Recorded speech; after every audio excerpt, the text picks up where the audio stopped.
My name is Adeline Vaughn. I spent 20 years in the military wearing uniforms that never quite fit the person my family wanted me to be.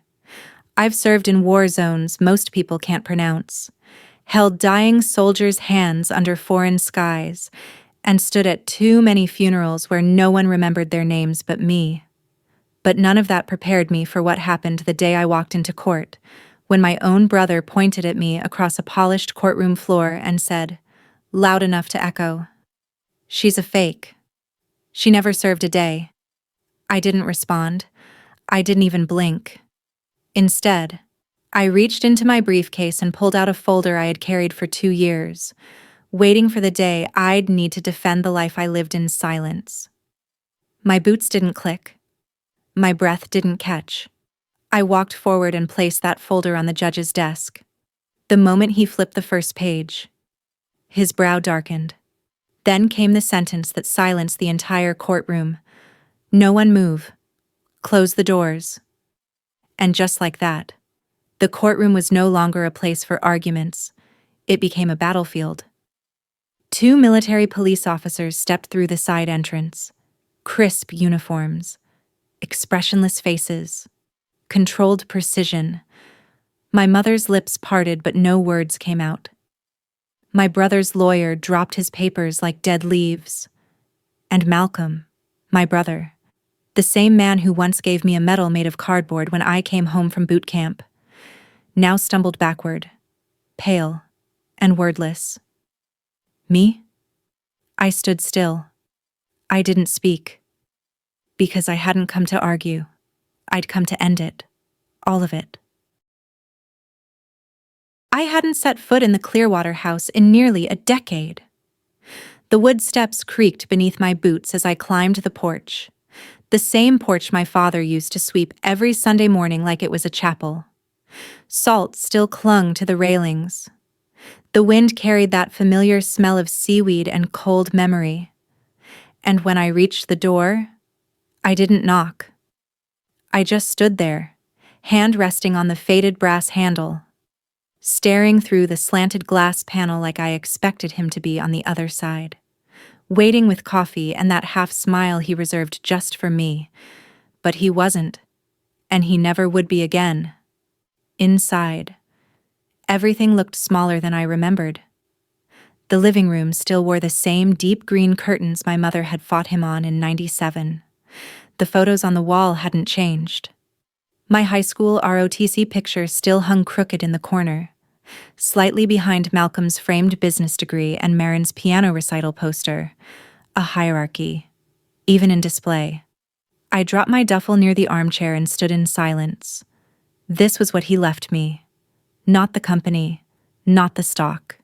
Just this old house sitting on a cliff no one wanted, except me. He always said it was mine, even when no one else was listening. I walked to the back patio where the wood had begun to curl from too many seasons of salt. From there, the sea stretched wide and blue and merciless. The same sea I used to stare at when I was 13, fists clenched, wondering what it would take to finally be seen in this family. The house wasn't much. A 2-bedroom with drafty windows, chipped tiles, and a roof that moaned when the wind shifted wrong. But it was his, and it was mine now. The will made it clear, which is probably why they tried to take it. The envelope arrived exactly 3 weeks after the funeral, thick, beige, stamped with the firm's name like a quiet threat. Inside, legal papers, accusations, timelines too clean to be honest. My mother's signature, Malcolm's, too. They were contesting the will, claiming undue influence, forged service records, and evidence that I had never actually served. Not a mistake, not a misunderstanding, a deliberate, coordinated erasure. I remember the first time I read the claim. I sat right here, at this table overlooking the sea, the folder open in front of me while gulls screamed above like they already knew the end of the story. There was a moment, just a moment, when I thought maybe this was some cruel clerical error. Maybe they hadn't meant it. Maybe someone else was behind it, but then I saw the language, the specific words, the twisted truth, falsified records, manipulated inheritance, unstable behavior possibly linked to trauma-induced delusion. And I knew. They wanted everything. The house, the legacy, the silence, especially the silence. Micah didn't say much when I called, just that he didn't want to take sides, that he was sorry, that he wished things were different. That was always Micah, gentle, neutral, somewhere in the middle of everybody's war. I didn't push him. I just hung up and stared at the ocean until the wind numbed my face. The next morning, I pulled out a box I hadn't touched since coming home for good. Inside, my commission certificate, campaign medals, letters from soldiers I'd led, photos from deployments, evidence, proof, pieces of a life they thought they could erase because they didn't understand it, or because it didn't fit the version of me they'd written into their family narrative. They never saw what it cost me. Not the nights I spent in barracks half-bombed, writing letters to dead men's mothers. Not the surgeries, the nerve damage, the grief that clung to me like smoke. But I knew. And I wasn't going to let that truth disappear. The house had always been the quietest place in my life. My father understood that. He used to say, "Some things you protect not because they're valuable, but because they're sacred." I touched the windowsill where he once grew basil and remembered his voice. Low, weathered, kind. They wanted this house, but they didn't know what came with it. They didn't know I kept the file, and I had no intention of staying quiet. The first time someone called me a liar wasn't in court. It was in the kitchen of my mother's townhouse, 6 years before my father passed. Thanksgiving. Malcolm was carving turkey like a surgeon, wearing one of his tailored dress shirts with the sleeves rolled just enough to show off the Rolex Dad gave him. Micah poured wine, quiet as always. And me? I had just gotten back from my 3rd deployment, still walking with a limp from the convoy blast in Kandahar. Mom had asked how long I'd be home this time. 3 weeks, I'd said. Malcolm chuckled. Did they run out of wars? I looked at him. He didn't smile. He just went back to slicing, as if his words hadn't landed like a knife. I laughed it off then, pretended it didn't stick. But it did. It always did. That's the thing about coming home when you don't fit the mold. They want the uniform at the airport, the flag in the casket, the 30-second clip on the evening news. But not the reality, not the scars, not the silences you carry like extra ribs. Malcolm didn't believe in what I did. Neither did Mom. She never said it outright. But it was always there, in the way she introduced me as the one in the army instead of by name. In the way she changed the subject any time I mentioned someone I'd lost. She didn't ask questions. She didn't want the answers. Dad tried, quietly, gently. He'd send clippings about policy changes in Veterans Affairs. He'd text me after my promotion to major even when the rest of the family forgot. Once, he mailed me a pocket watch.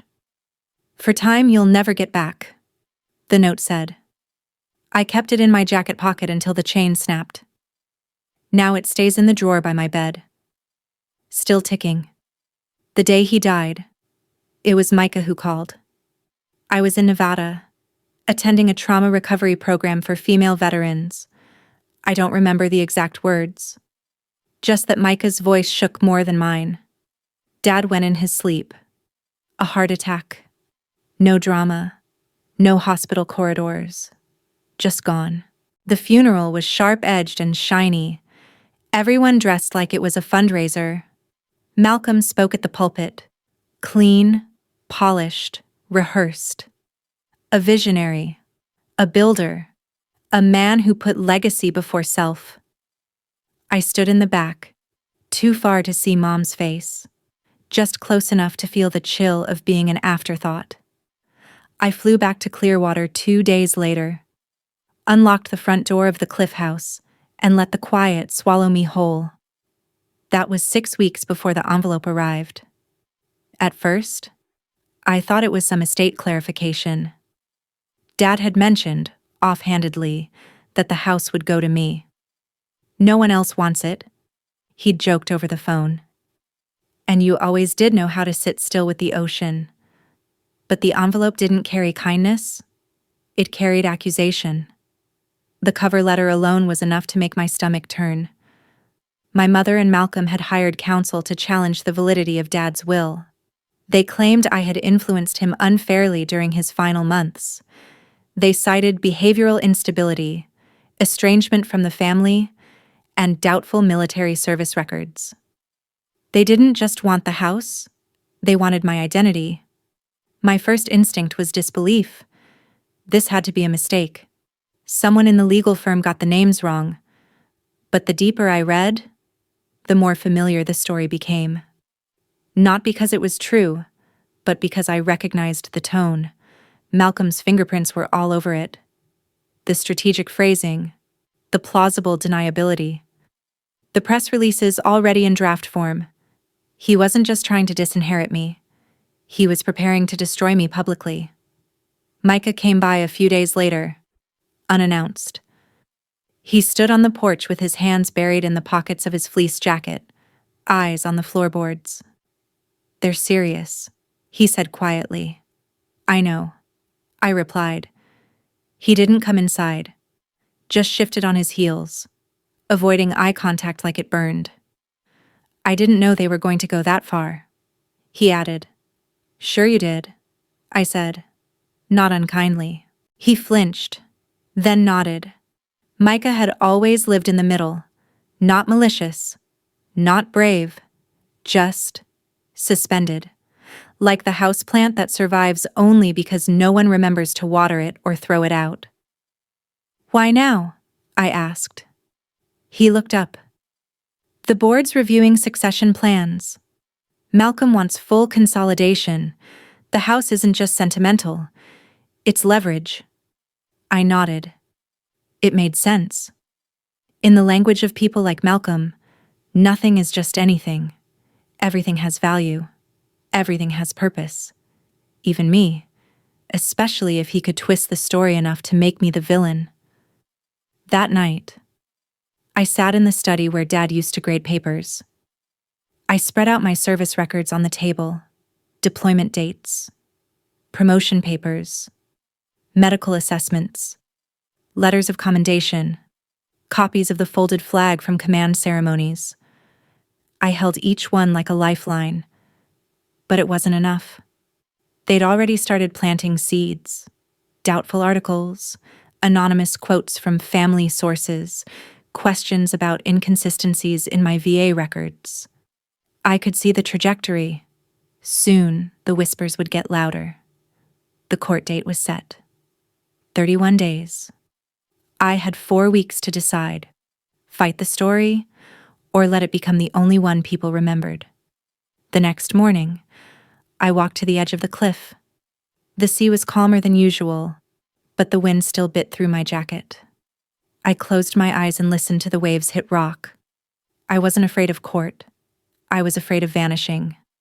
I had already lost too many names to silence, too many friends to the war, too much of myself to years spent justifying why I deserved to exist. And I wasn't going to lose this. Not quietly. Not this time. The dinner wasn't an invitation. It was a summons. I received the email from Malcolm's assistant. Not even a personal message, just a forwarded calendar event titled Family Dinner, Whitlow Residence. No subject line, no explanation, just a time, a location, and that familiar chill of being expected, not welcomed.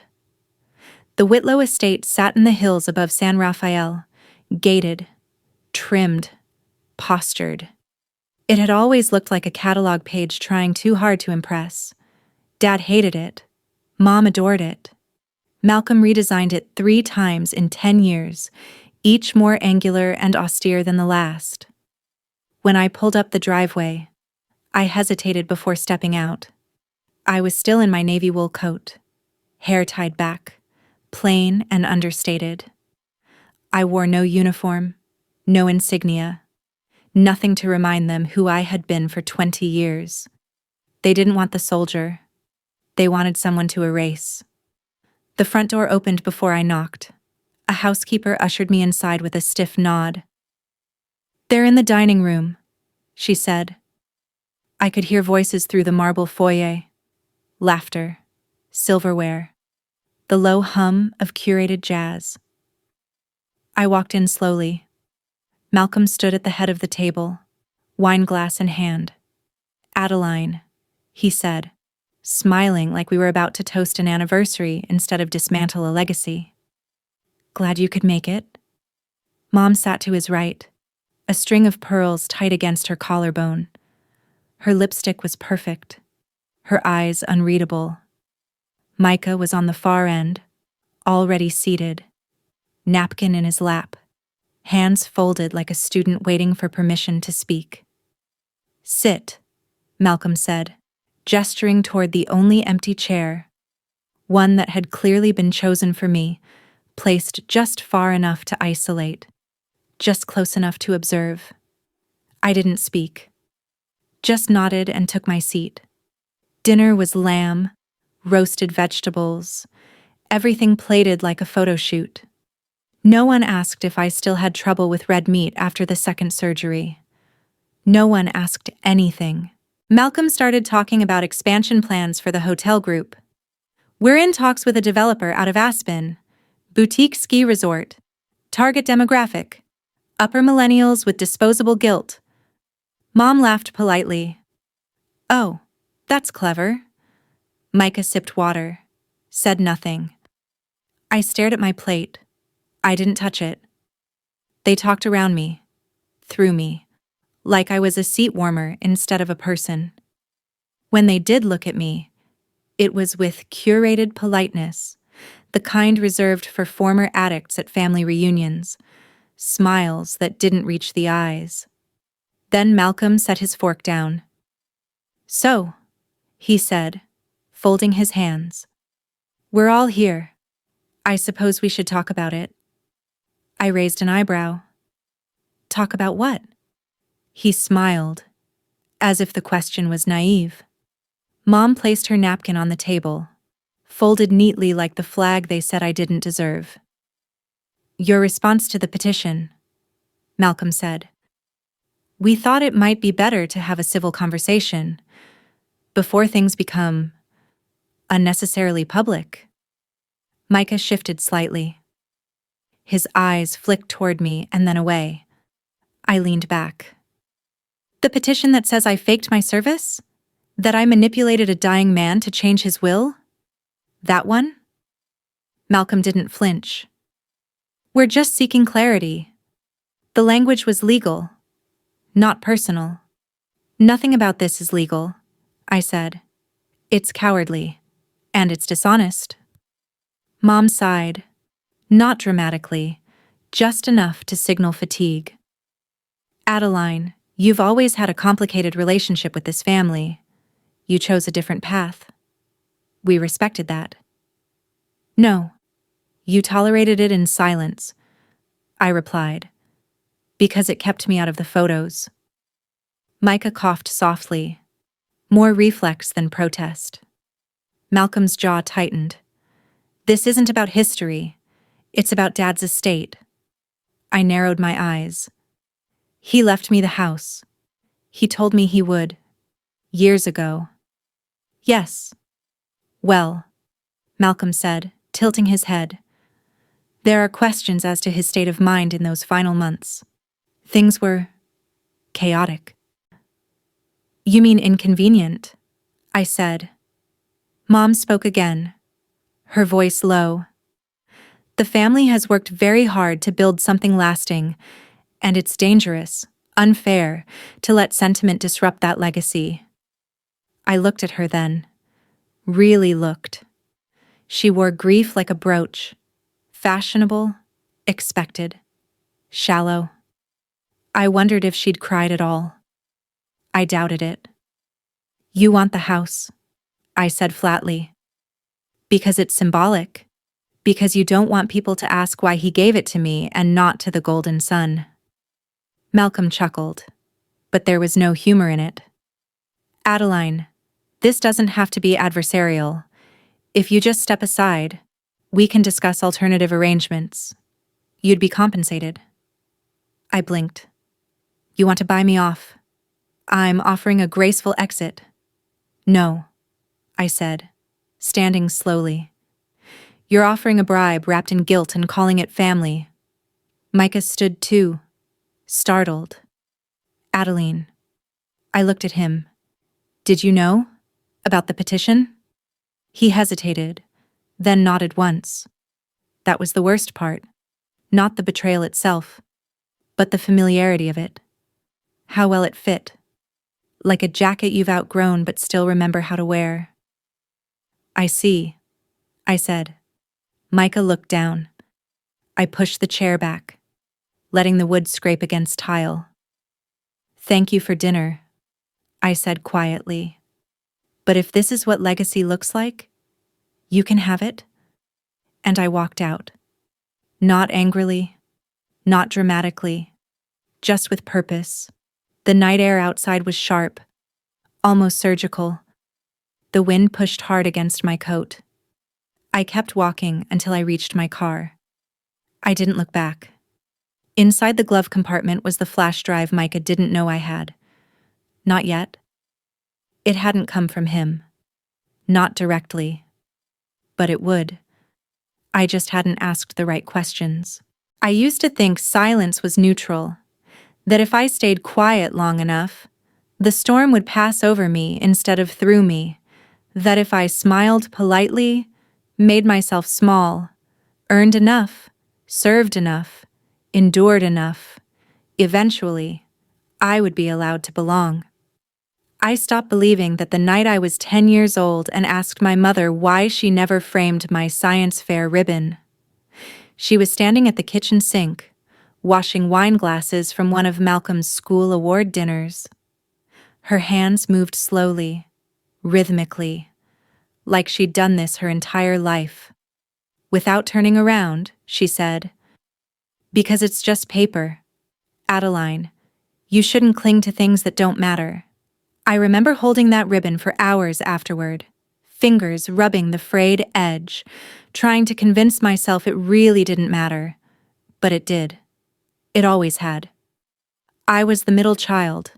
Not by age, Malcolm was older, Micah younger, but by function. Malcolm was the heir. Micah was the shadow. I was the interruption. The unasked question in a family that prized answers. Even my existence had felt like a deviation from the plan. Our father tried to balance the scales. He was gentle in the way that made you forget he'd built an empire. He'd sneak me books on military strategy and ethics when I was in high school.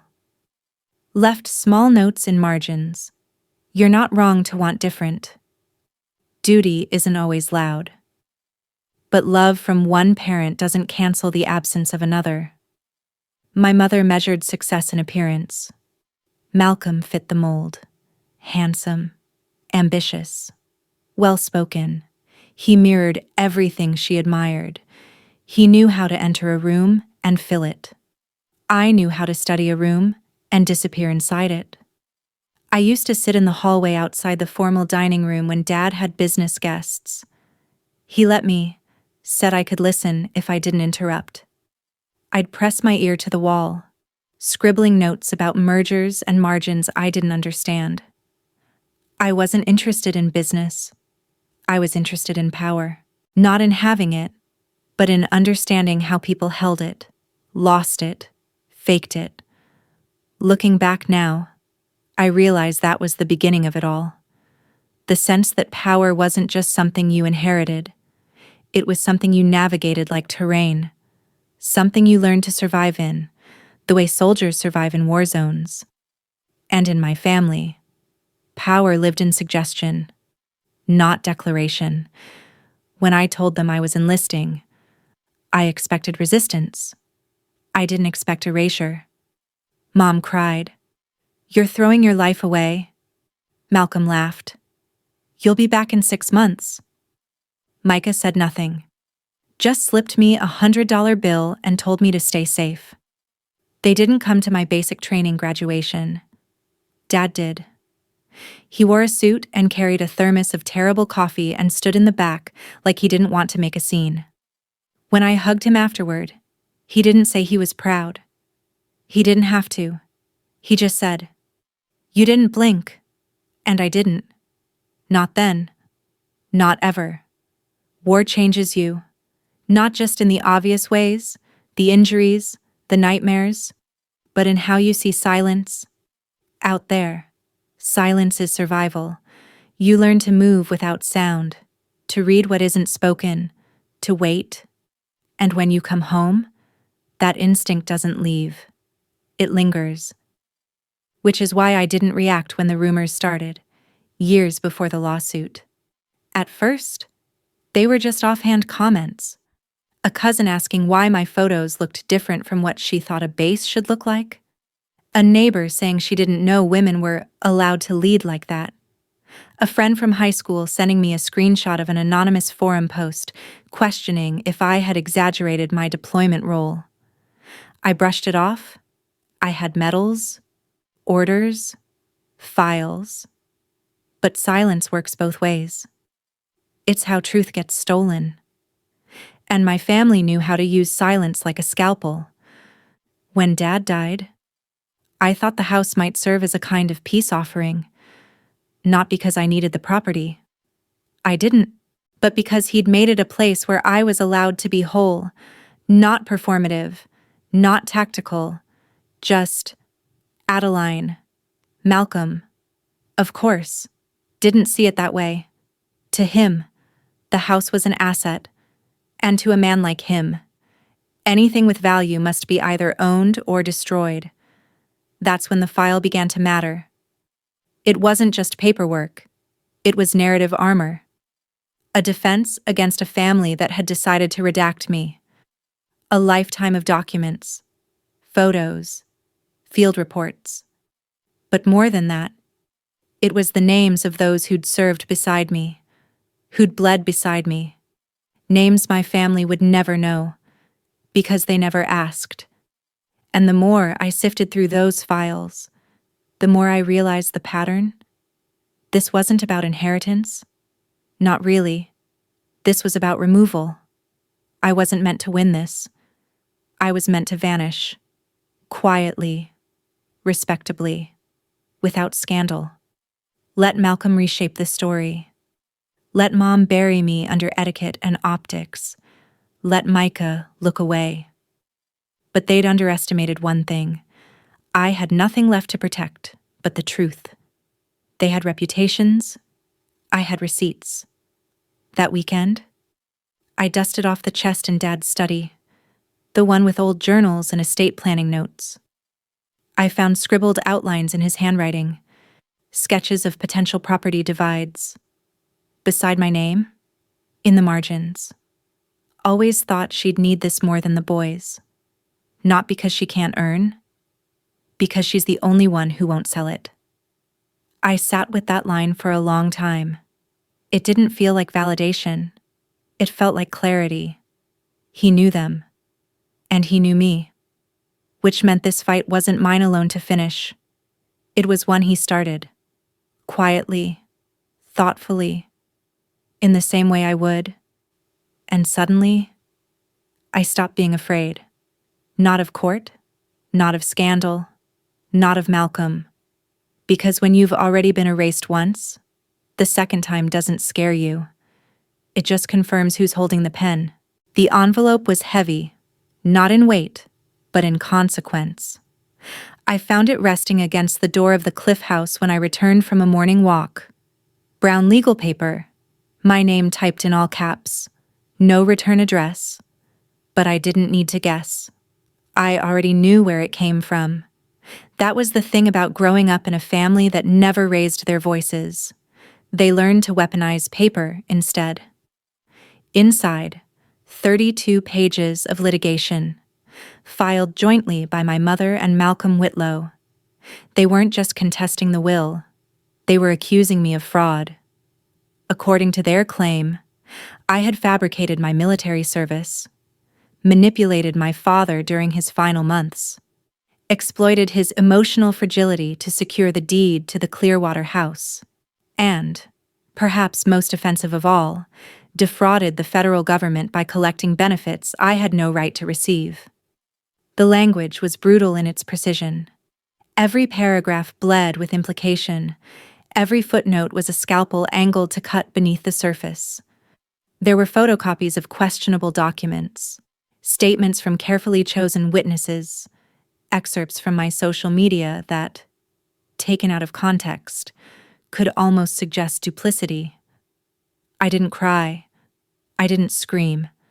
I just sat at the kitchen table with the folder spread open beside a half-drunk cup of coffee and watched the sea crash into the rocks like it always had. I had seen what war could do to men, but I had never imagined what greed could do to family. By the time my lawyer, Eliza, arrived the next day, I had already sorted my counter-evidence into labeled folders: service records, deployment orders, medical evaluations, photographs, letters from commanding officers, performance reviews, pay stubs, everything. Eliza flipped through them slowly, her dark brows pulling together. She was calm, clinical, former JAG, a decade younger than me but already twice as practiced in war by paper. "You've got more documentation than half my clients," she said, tapping the folder labeled Afghanistan 2012. "And yet this is surgical. They didn't just throw spaghetti at the wall. They've been building this for months. Years," I said. "They just waited for the right moment." She nodded, then closed the folder. "We'll fight it. But you need to know, they're not just trying to take the house. They're trying to erase you. From the record. From the family." I already knew that. I'd known it the moment I saw my mother's name on the complaint. Micah called that night. I almost didn't answer, but something in me still wanted to believe he wasn't part of it, that maybe he'd been blindsided, like me. That maybe there was still one person in this family who hadn't signed the blood pact. His voice was quiet, strained. "I just heard," he said. "The papers. Just now?" I asked. "You sure?" A pause. I didn't see the filing, but I knew something was coming. I closed my eyes. "Why didn't you warn me?" "I thought maybe it wouldn't happen," he said. "That maybe Malcolm was bluffing. I didn't think Mom would—" He stopped. But I didn't need him to finish the sentence. He didn't think she'd do it, that she'd put her name on it, that she'd back him over me. But of course she would. She always had. The next morning, Eliza and I met with a forensic accountant, then a digital investigator. I handed over full access to every record I had, military and civilian. If there was a hole, I wanted it found now, not in court. For 2 weeks. My life became paper and silence. My name started surfacing online, quiet at first, fringe blogs and gossip forums. Then slowly, it spread. Questions surround veterans' claims in high-profile estate dispute. Family feud turns legal. War hero or war hoax. Photos of me in uniform were picked apart like crime scenes. Comment sections turned ugly fast. Accusations flew. Embellishment. Faked injuries. Dishonorable discharge. One headline read, "Decorated, debatable." No one called me. Not friends. Not neighbors. Even the woman at the corner store started avoiding eye contact. But worst of all was the silence from the veterans network I'd served alongside. Emails went unanswered. A support group I'd helped lead quietly removed my name from the newsletter. No explanation, no confrontation, just absence. It was like watching myself disappear in real time. I spent more time outside during those weeks.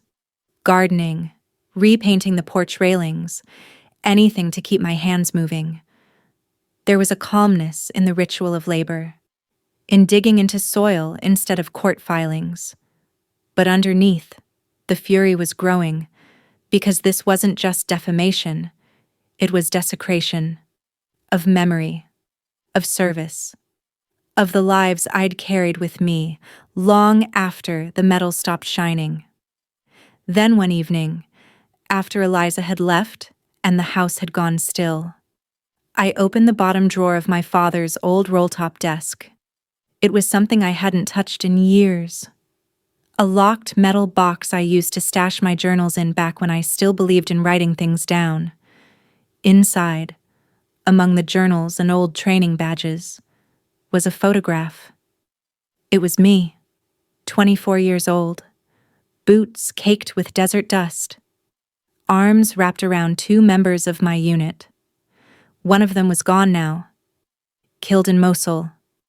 The other had lost both legs to an IED. In the photo, we were laughing. Not the kind of laugh that comes easy, but the kind that comes only after surviving something that should have killed you. On the back, my father had written in pencil, "This is who they'll try to forget. Don't let them." I placed the photo beside the legal folder on the table and sat down. They could twist my records. They could forge signatures. They could plant doubt in the minds of strangers and feed it like wildfire. But they couldn't rewrite what I'd lived. And I wasn't going to give them the silence they craved. Eliza called the next morning. Her voice was clipped, focused. "We've got a court date. 2 weeks. Superior Court, San Mateo." "Good," I said. "We're ready." But what I didn't tell her was that the night before, I'd received an anonymous envelope. Inside, a flash drive. No note. No name. But when I plugged it into my laptop, I found exactly what I never expected. And exactly what could change everything. The flash drive was unmarked. Just matte black plastic. Smooth and forgettable. The kind of thing you'd mistake for junk in a desk drawer. And maybe that was the point. It came in a plain envelope. No return address. No stamps. Just tucked between the pages of an old gardening catalog in my mailbox. I wouldn't have noticed it if I hadn't let the papers fall across the porch while balancing groceries. I almost threw it out. But something made me stop. Something about the weight, the quiet precision of it. So I set the groceries down, locked the door behind me, and walked to the back room, where my father's old desktop still sat near the bay window, humming faintly from being half alive. I plugged the flash drive in, half expecting a virus or static or nothing at all. Instead, a folder opened. Inside were 3 subfolders: emails, documents, audio. I clicked emails first. The previews loaded slowly, each subject line colder than the last. Draft press statement, correcting the narrative. Will amendment proposal, Adeline, unstable behavior patterns. And the senders, Malcolm Whitlow, Adeline Vaughn. A third name I didn't recognize at first, but would soon. The legal aid who'd notarized the revised version of my father's will. The messages were meticulous, tidy, casual in a way that made my skin crawl. In one, my mother wrote, "We'll need the new documents ready by mid-June. I don't want her near the house come July." Another, from Malcolm, "Make sure the service record irregularities are packaged in a way that won't look like slander. Think concern, not accusation." A third, "No one ever really believed she was a soldier anyway. This just makes it official." I clicked away, heart pounding. I opened documents next. PDFs, bank transfers, Internal memos from Carter and Sons Holdings, our family's business, linking charitable funds earmarked for veteran outreach directly into a private holding account in the Caymans. The account was under Malcolm's name. My mother was listed as an authorized beneficiary. They had used me, used my service, my name, my image. They'd created a trail of donations that never reached the causes they claimed to support, and then turned around and painted me as the thief. And then came the audio. I wasn't ready for the sound of her voice. My mother's voice. Flat, clear, ice water in silk. He always favored her, she said in the recording. Even when she came back broken, that house was the final insult. You deserve better. Malcolm replied. I'm just fixing the story. She had her war. Now she gets to sit this one out. There was a pause. Then laughter. I closed the file and sat back. The house was quiet. The wind outside had picked up. I could hear it whip against the glass. Stirring the chimes my father hung on the porch when I was 13. A gift from Micah. The last thing he ever made with his hands. Micah. I stared at the screen. The folder still open. The silence closing in around me. It hadn't come from Malcolm. That much was obvious. He would never hand over a weapon like this. Not willingly. And my mother? No. She would rather choke on her pearls. So that left one possibility. Micah. I didn't want to believe it at first. Because if it were true, that meant he'd had it for months. That he'd watched this unfold. Watched me burn, while holding the matchbook in his pocket. But then again, maybe he wasn't holding it. Maybe he was wrestling with it. I remembered the look in his eyes during the dinner, the way his fingers had tightened around his water glass, the tremor in his voice when he said, I didn't think they'd go this far. He'd known. He just hadn't known how to choose. That night, I didn't sleep. I sat at the dining table with the flash drive in one hand and my father's pocket watch in the other, letting time fold in on itself. The memories didn't come as images. They came as fragments. Micah asking me to braid his hair at 7 years old because the other kid said it made him look like a girl. Micah sitting beside me on the cliffs after I enlisted, whispering, You're brave, in ways I'm not. Micah handing me a paper star he'd cut out of a cereal box the day I came home in uniform, saying, I wanted you to have a medal, too. He wasn't a coward. He was a child caught in grown-up crossfire. And now, somehow, after all this time, he was trying to hand me the only shield he could offer. The truth. I backed up the files immediately, saved them to 2 encrypted drives, and stored one in a fireproof box beneath the floorboards of the guest bedroom. Then I called Eliza. Her voice was groggy. It was just after midnight. You need to come over, I said. Now. 30 minutes later, we sat at the table in the kitchen, the screen glowing between us. She said nothing as she scrolled, her lips pressed into a razor line. When she finished, she leaned back in the chair, rubbing her temples. This is enough to bury them, she said. I shook my head. It's not about burying anyone. It's about stopping the rot before it spreads. She looked at me for a long time. You're not going to leak it? No. I'm going to do it the right way. In court. Under oath. Do you think Micah will testify? I hesitated. I think he's already chosen. He just hasn't said it out loud yet. Eliza closed the laptop. Her expression unreadable. Well then, she said softly. Let's bring the house down. But I didn't feel triumphant. I felt tired. Not because I was losing, but because I finally had everything I needed. And I knew that even if the courtroom gave me justice, it would never give me back what they took. Still, I had one thing left. I had my story. And now, I had proof. The morning of the pre-trial conference, the courthouse smelled like old air and lemon polish, the kind of building where justice was meant to feel dignified, but mostly just felt stale. I wore navy again, no uniform, no ribbons. Just a plain suit and my father's pocket watch tucked into the inner lining. Eliza called it optics. I called it memory. Micah hadn't returned my call, but I knew he'd heard the message. I kept it short. I know what you did. I know why you waited. But I need to know. Are you going to stand with the lie or with the truth?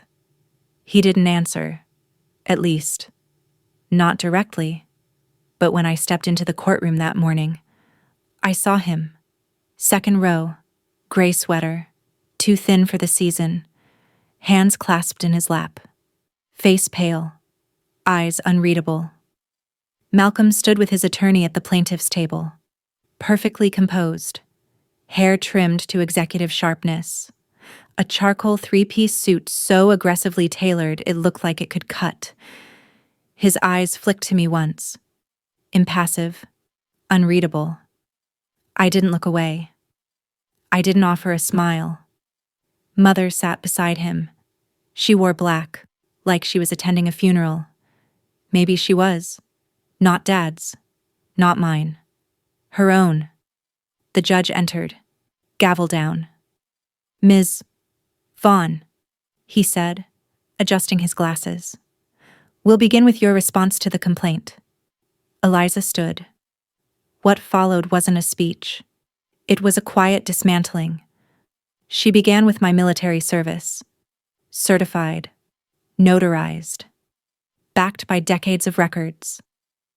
She read from commendation letters, presented scanned documents from the Department of Defense, including medals, assignments, even photographs with timestamps from forward operating bases.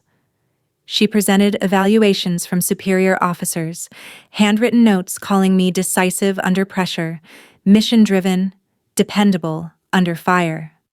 Then she introduced the digital evidence. Not the flash drive yet, just enough to unbalance the room. Emails from the plaintiff suggesting inconsistencies in their own statements. Calendar invites between Malcolm and the family's estate lawyer weeks before my father died, despite them claiming he was not of sound mind. Financial anomalies involving trust transfers. And finally, character testimonies from 3 fellow soldiers, including one who flew in from Arizona just to testify. By the time Eliza returned to her seat, Malcolm's lawyer had started sweating through his collar. The judge looked down at the files. His jaw clenched slightly. Mr. Whitlow, he said, would you like to respond? Malcolm stood, adjusted his jacket, walked to the witness stand like it was a TED Talk stage. His voice was confident, practiced, the cadence of someone used to being believed. He spoke of family loyalty, of confusion, of concern. He framed my return as abrupt, emotional, claimed I had always struggled with identity, with place, with connection. He painted me not as deceitful, but damaged, unstable in ways too subtle to diagnose but too dangerous to ignore. He was smart. He didn't accuse. He expressed regret. The courtroom bought it. For a moment. Until Eliza stood again. She walked to the bench. Quiet. Steady.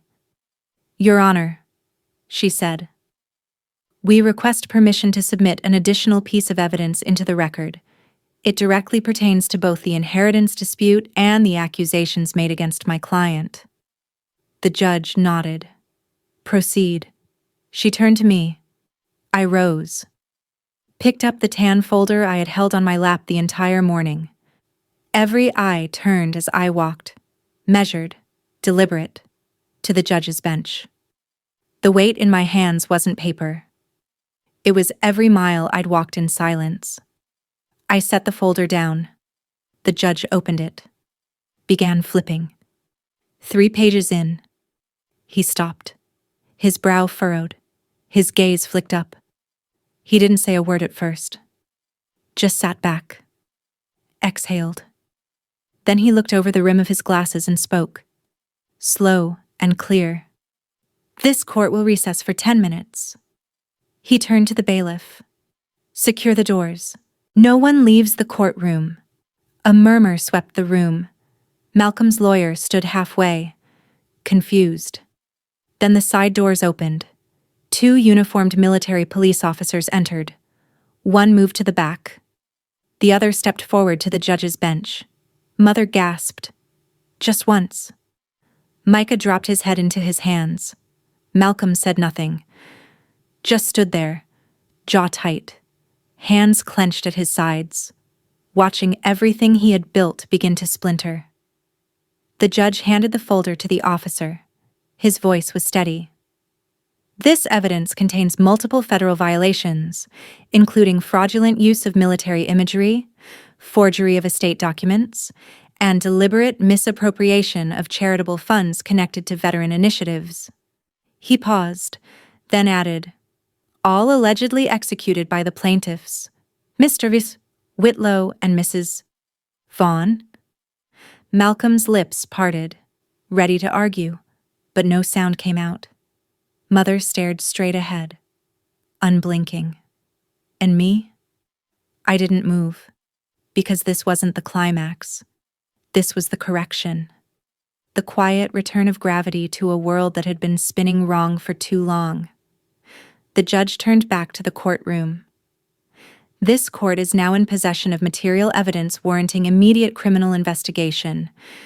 The civil trial is hereby suspended pending federal inquiry. Eliza reached for my arm gently, but I didn't sit yet. I turned, just slightly, enough to face Micah. He looked up, met my eyes, and gave the smallest nod. I nodded back.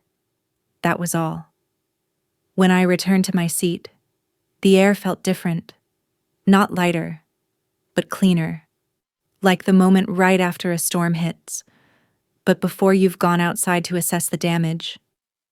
The courtroom emptied slowly. Reporters murmured into phones. Malcolm's attorney whispered to the officers, who said nothing. Mother walked out alone. Her heels echoed like punctuation marks. Malcolm remained seated, frozen, unmoving. And Micah? He stayed behind, waited until the gallery was nearly empty before standing and walking to my row. He didn't sit, didn't apologize, just reached into his coat pocket, pulled out a second flash drive. I kept the original, he said. Didn't trust what would happen to it. Just in case. I took it. Our fingers didn't touch, but something passed between us anyway. Trust. Maybe. Or simply the weight of no longer pretending. He started to leave, then paused. She asked me to help, he said softly. Said it was just cleaning up loose ends, that you wouldn't even fight. I said nothing. Micah looked down. I'm sorry I waited. I nodded. You didn't wait forever. He left, and I stood. Not because I'd won, but because I was still standing, and that, in families like mine, was rare enough to matter. The courthouse didn't feel victorious the next time I entered it. There were no cameras outside, no reporters lining the steps, just fog, heavy, wet, low to the ground, the kind that made the world feel muffled, like it didn't want to hear itself speak. 2 weeks had passed since the military police took the folder from the judge's bench, since the court suspended the trial, since Malcolm lost control of the narrative. But this wasn't over. Because people like Malcolm don't collapse all at once. They pivot. They scheme. They regroup. And he had done just that. hiring a new legal team within 48 hours, releasing a public statement claiming grave misunderstandings, and leaking an op-ed through a financial blog describing me as an emotionally volatile veteran lashing out in grief. He didn't mention my name. He didn't need to. Everyone knew who he meant. But the tone had changed. It was defensive. And for the first time in my life, Malcolm Whitlow was playing catch-up. Eliza and I sat side by side at the defense table during the follow-up hearing. Her suit was sharp, her notes even sharper. She hadn't stopped since the flash drive. She worked like someone who'd spent her life watching women get erased by strategy, and had decided it would never happen on her watch. The prosecution had changed. Too. The state had opened a formal investigation into the fraudulent veteran fund Malcolm and Mother had managed through the family trust. Subpoenas were issued, bank records pulled, depositions lined up. And while this wasn't a criminal trial, yet, the courtroom had taken on a different temperature. Everyone was watching now, and the quiet weight of consequence lingered in every corner. When the judge returned to the bench, he glanced briefly toward me. "Ms. Vaughn, would you like to address the court?" I stood. The courtroom hushed. I didn't bring notes. I didn't need them. "My name is Adeline Vaughn," I said. "I served my country for 20 years. I don't expect anyone here to thank me for that. But I will not stand silent while my record, my name, is dragged through the mud by those who fear being held accountable." I paused. The judge didn't stop me. I continued. "The documents submitted to this court show a deliberate attempt by the plaintiffs to falsify evidence, manipulate public perception, and undermine federal protections for veterans. But what those documents don't show, what can't be captured in paper, is the cost of silence. The years I spent trying to earn a seat at a table I was never truly welcome at. The birthdays missed. The funerals attended by phone. The nights spent stitching myself together in sandstorms while my family toasted over crystal glasses. Mother shifted in her chair. I didn't look at her. "And yet," I said, "I am still here, because no amount of erasure changes what's true. Not for me. Not for the men and women I served with. Not for the people who lost more than inheritance. They lost their names." I sat down. The judge cleared his throat. "Motion to dismiss the civil complaint against Ms. Vaughn is under final review. Pending the outcome of federal investigation into the plaintiff's conduct, all proceedings related to the estate will remain frozen."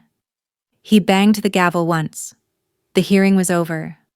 But the real reckoning was just beginning. Later that afternoon, Eliza and I walked down the courthouse steps together. She stopped just before we reached the sidewalk. "You didn't just win today," she said. "You changed the battlefield." I looked at her.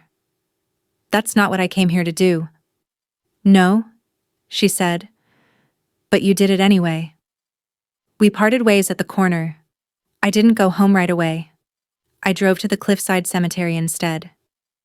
Dad's grave wasn't fancy, just a small headstone, his name and rank etched in clean serif letters. I knelt beside it, fingers brushing the edge of the stone. "I brought it to court, Dad," I said. "The file, everything." The ocean behind me roared low, constant. "They tried to bury me with you," I whispered, but I didn't go. I stood up, brushing dirt from my knee, and that's when I saw him, Micah, standing a few feet back, hands in his jacket pockets, eyes red. He didn't speak at first. Then, "I didn't come here to justify anything." "I know," I said quietly. "I just wanted to see if you'd come here first. Before the papers, before the press, before any of it." I nodded. He walked closer, slowly. I gave them too much power, he said.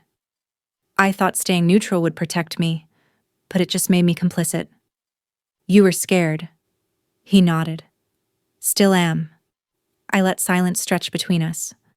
Finally, he asked, "What happens now?" I looked out toward the horizon. The court will rule. The feds will decide. But for me, I move forward, with or without them. Micah nodded again. Then he said something that nearly broke me.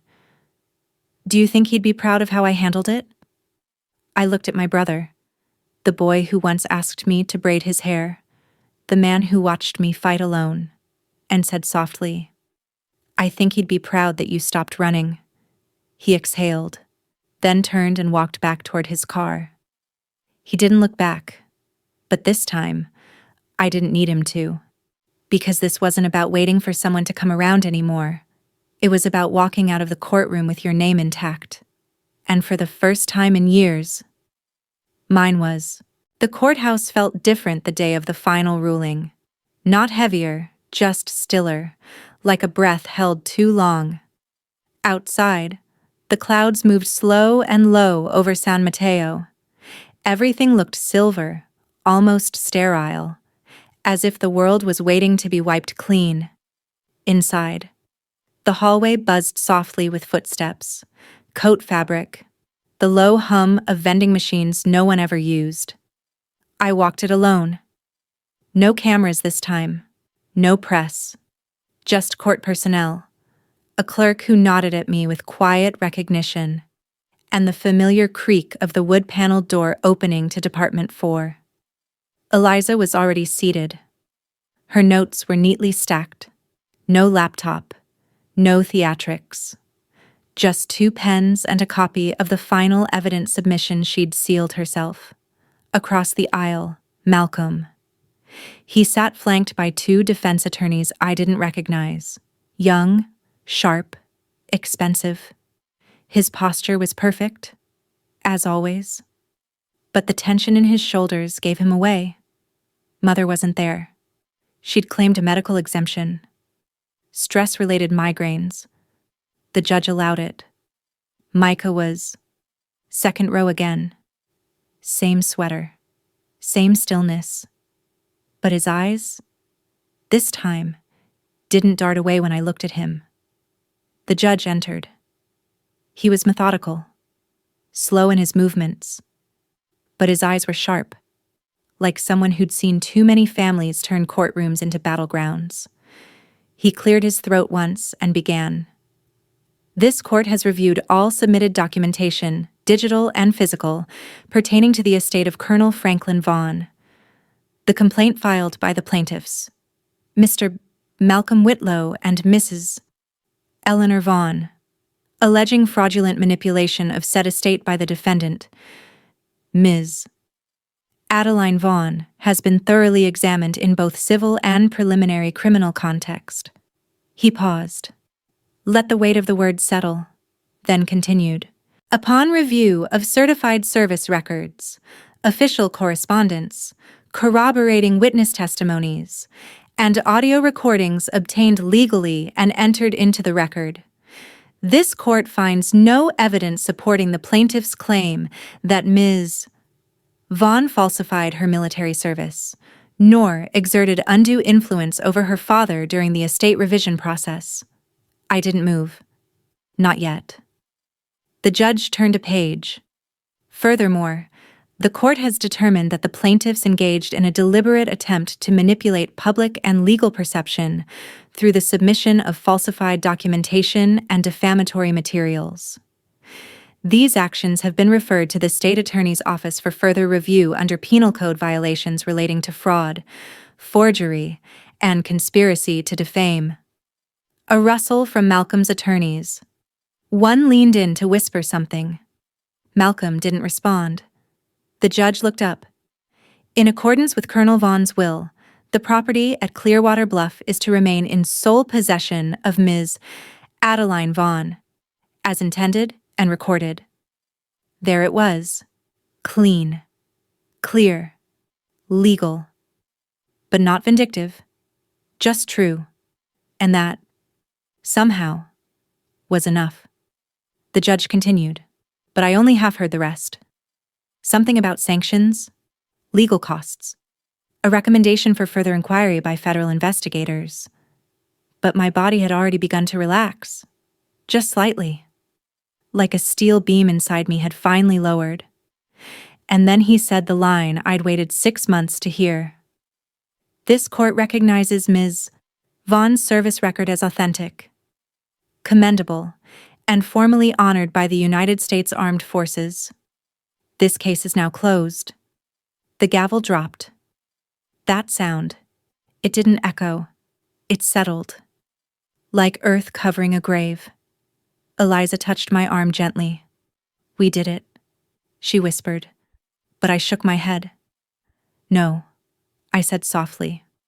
We proved it. That's different. She understood. Across the aisle, Malcolm didn't stand.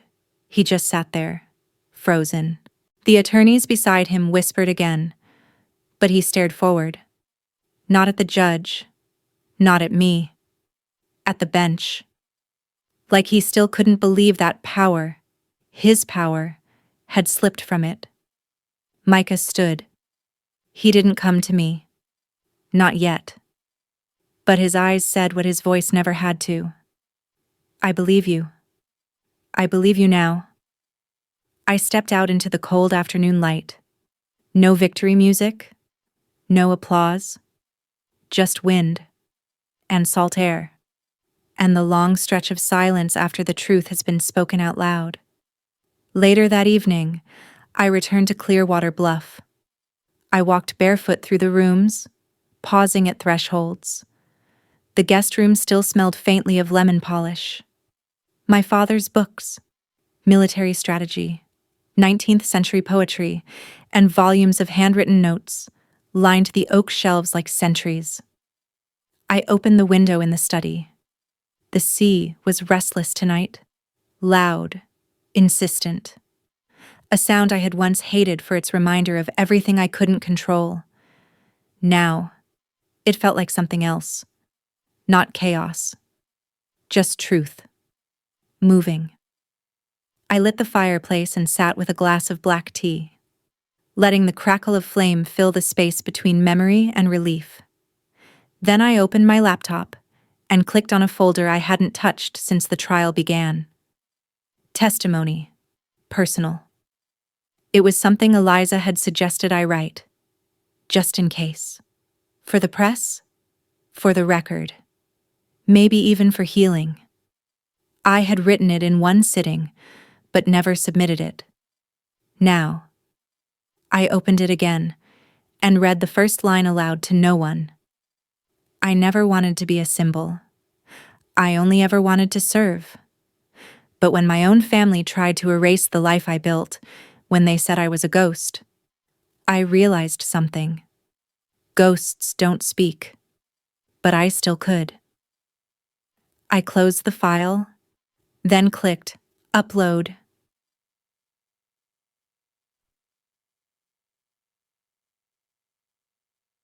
Three days later, a small veteran-run media blog published my letter.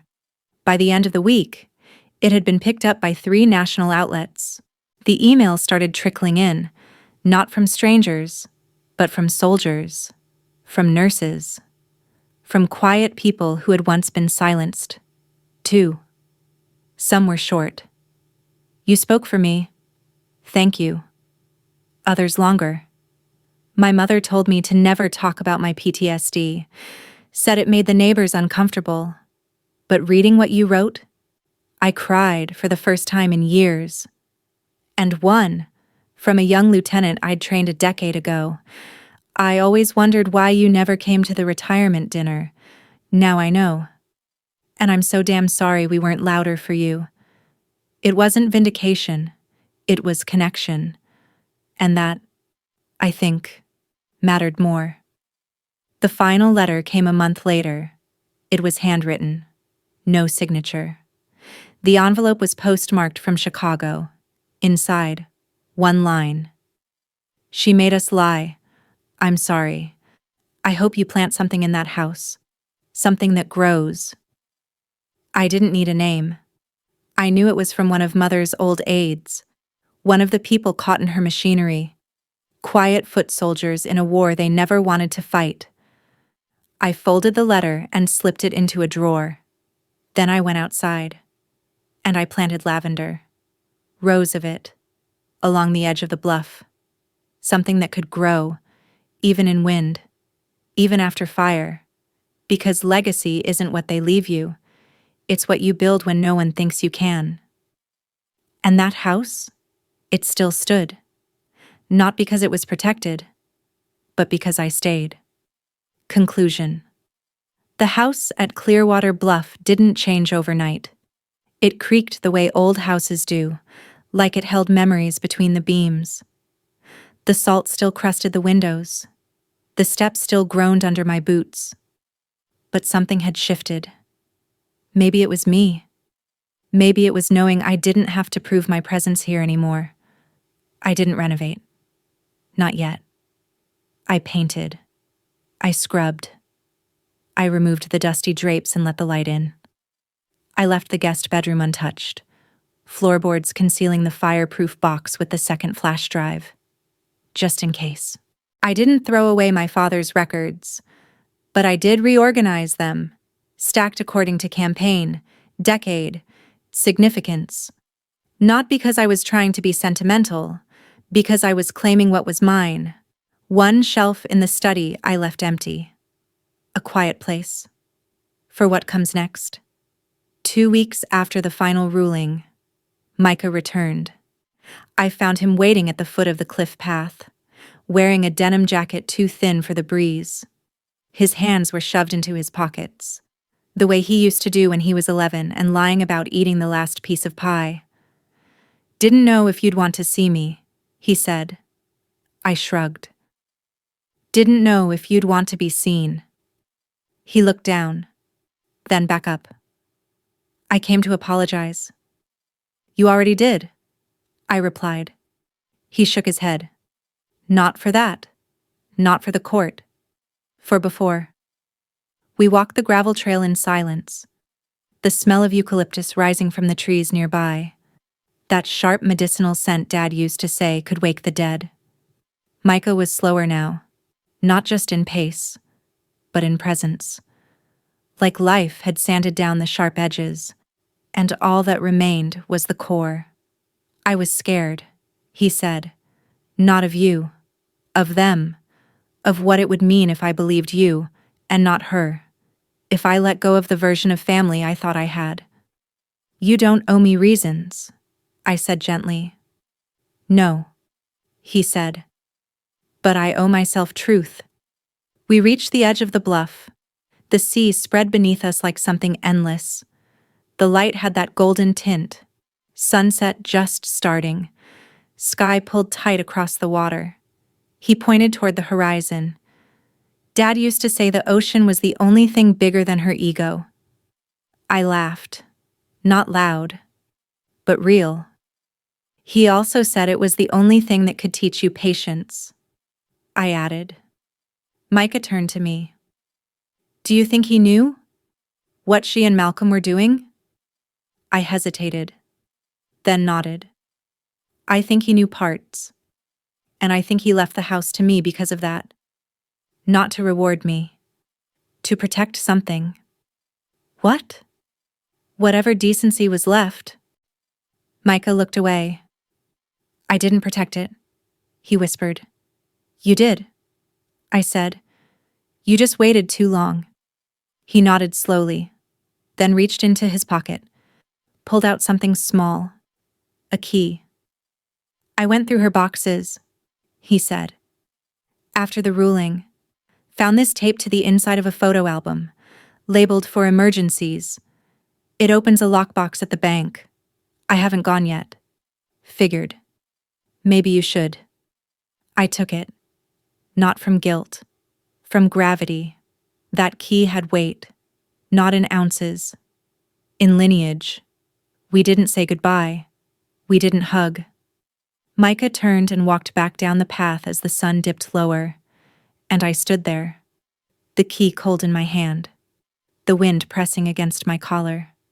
The lockbox was dusty.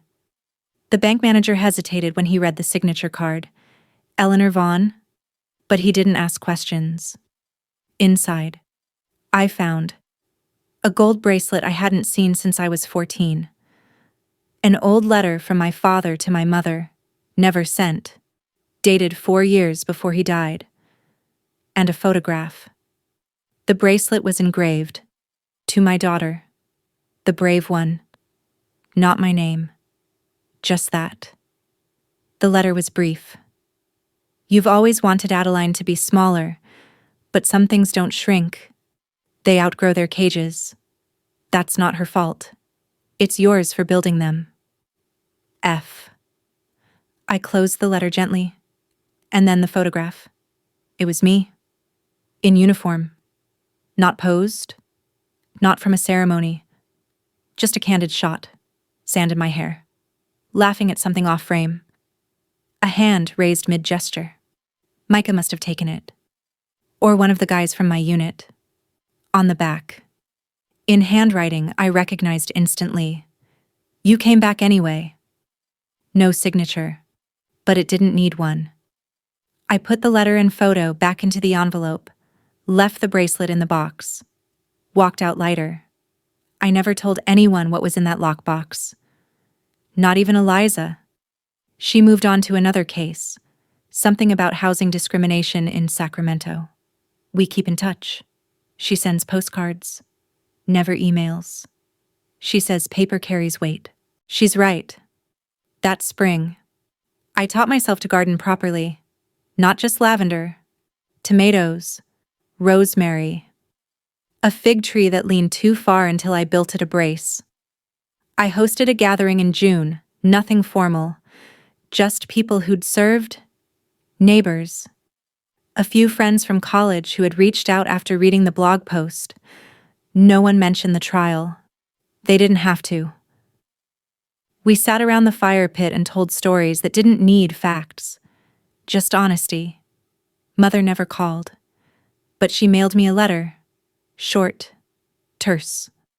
Handwriting as neat as her judgment. "I hope you're satisfied. You humiliated us. E.V." I didn't respond. Not because I didn't have words, but because sometimes silence is the only answer pride understands. Malcolm. I heard.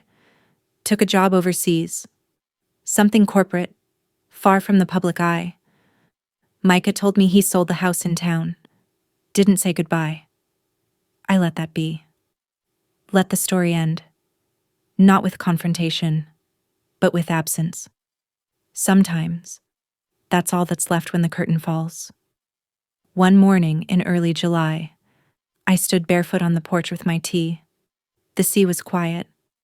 A gull flew low across the bluff, its wings slicing the morning stillness. And I thought, this is mine now. Not just the land, not the house, but the stillness, the right to be here, the right to exist without explanation. I looked down at my hand, still calloused, the faint mark of an old scar near the knuckle. I flexed it once, steady, alive, enough. Because in the end, this wasn't a story about revenge. It wasn't even about winning. It was about staying long enough for the truth to take root. Staying when it would have been easier to disappear. Staying when no one else would stand beside you, because survival isn't always loud. Sometimes it's a woman in an old house, planting things no one will ever thank her for. Sometimes it's just a name. Adeline Vaughn. Not a disgrace. Not an accusation. Just a woman who refused to be erased. And in doing so, she left something behind that would grow in silence,